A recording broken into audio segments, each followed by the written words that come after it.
Discuss करने वाले हैं। अमीबियासिस जो डिजीज़ है या जिसे हम अमीबिक डिसेंट्री भी कहते हैं, तो ये डिजीज़ एंटामीबा हिस्टोलिटिका पैरासाइट के द्वारा कॉज की जाती है। एंटामीबा हिस्टोलिटिका एक तरह का प्रोटोजोअन पैरासाइट है और उसकी लाइफ साइकिल मोनोजेनेटिक होती है।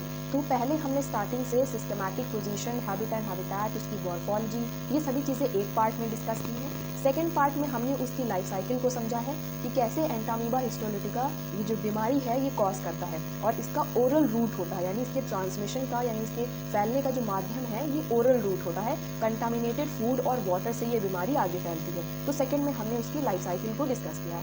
थर्ड में अब हम इसके सिम्टम्स, ट्रीटमेंट और प्रिवेंशन को पढ़ लेंगे, तब ये टॉपिक पूरी तरह से कंप्लीट हो जाएगा। अगर आपको और भी पैरासाइट के बारे में पढ़ना है तो मैंने सभी पैरासाइट्स पे वीडियो बना रखी है। प्रोटोजोअन पैरासाइट मलेरिया जो डिजीज़ होती है जो कि प्लाज्मोडियम कॉज करता है, उस पर भी आपको वीडियो मिल जाएगी। तो सेवरल वीडियोज़ का जो लिंक है वो डिस्क्रिप्शन बॉक्स में आपको मिल जाएगा, वहाँ से आप नोट्स को तैयार कर सकते हैं और इस टॉपिक को भी तैयार कर सकते हैं।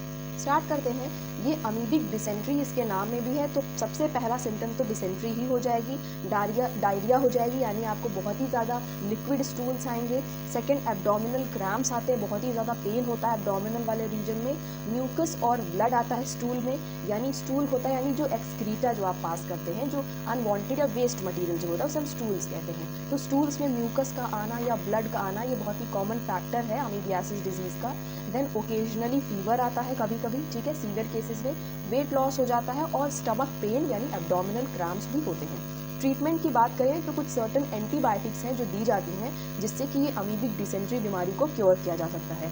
एंटीबायोटिक्स में मेट्रोनीडाजोल है और पैरोमोमाइसिन है। ये दो एंटीबायोटिक्स हैं जो ज़्यादा प्रोमिनेंट हैं और यही दी जाती हैं। प्रिवेंशन की बात करें तो कुछ सर्टन ऐसे प्रिवेंशंस हैं, बिकॉज हमने पढ़ा था पिछले वीडियो में कि लाइफ साइकिल में कि जो हाउस फ्लाई होती है, हाउस फ्लाई एक तरह का पैसिव वेक्टर का काम करती है। वो डायरेक्टली तो नहीं बीमारी फैलाती, लेकिन फिर भी वो एक तरह का वेक्टर यानी कैरियर का काम करती है। तो बेसिकली हमें हाउस फ्लाई से अगर कोई इंसेक्ट से अपने आप को बचा के रखना है तो पहला इसमें हो जाएगा यूज सील्ड बॉटल और कैंड वाटर। हमने ये भी पढ़ा कि ये जो बीमारी है ये कंटामिनेटेड फूड और वाटर से फैलती है, यानी पोल्यूटेड खाना या पोल्यूटेड पानी का इंटेक करने से, सेवन करने से फैलती है। तो हमें सील्ड वाटर बॉटल का यूज़ करना चाहिए और कैंड वाटर, यानी अगर बाहर कहीं जा रहे हैं तो वाटर जो पैक्ड मिलता है कैन वाला आपको वो यूज़ करना चाहिए। इधर उधर के जो टैप लगे रहते हैं वहाँ से आपको जनरली नहीं पीना चाहिए। हो सकता है वो पोल्यूटेड वाटर आ रहा हो, जहाँ से सीवर लाइन हो, वहाँ से कहीं पोल्यूशन आ रहा हो, तब आपको वो बीमारी हो जाएगी। सेकेंड थिंग है स्ट्रीट फूड को आपको अवॉइड करना चाहिए, क्योंकि हमने पिछले वीडियो में जब लाइफ साइकिल को समझा था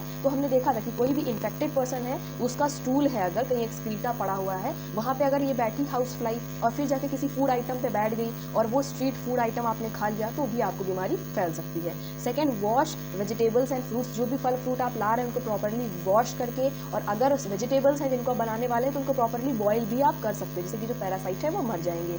then fourth, avoid the unpasteurised dairy products. जो डेयरी प्रोडक्ट्स आते हैं जो पूरी तरह से पास्चुराइजेशन प्रोसेस से नहीं गुजरे होते उनको आपको अवॉइड करना चाहिए। फिफ्थ है प्रॉपर हैंड वॉशिंग। आपको पर्सनल भी हाइजीन का ख्याल रखना चाहिए। तो ये कुछ सर्टन प्रोफाइलैक्सिस थे जो हम ध्यान में रख सकते हैं। तो सिम्टम्स, ट्रीटमेंट और प्रिवेंशन, ये 3 चीज़ें रह गई थी, इन्हें भी आप अपने नोट्स में लिख लेंगे। और स्टार्टिंग से जिसे नोट्स चाहिए तो आप डिस्क्रिप्शन बॉक्स में लिंक गिवन है, स्टार्टिंग से भी आप वीडियो को देख सकते हैं और नोट्स को लिख सकते हैं। बिकॉज एग्जाम में आपको पैरासाइट की लाइफ साइकिल पूछी जाएगी तो आपको इसी फॉर्मेट में आंसर लिखना है। ये आइडियल पैटर्न है और इसी फॉर्म में आपको आंसर में लिखना है, आपको अच्छे नंबर मिलेंगे।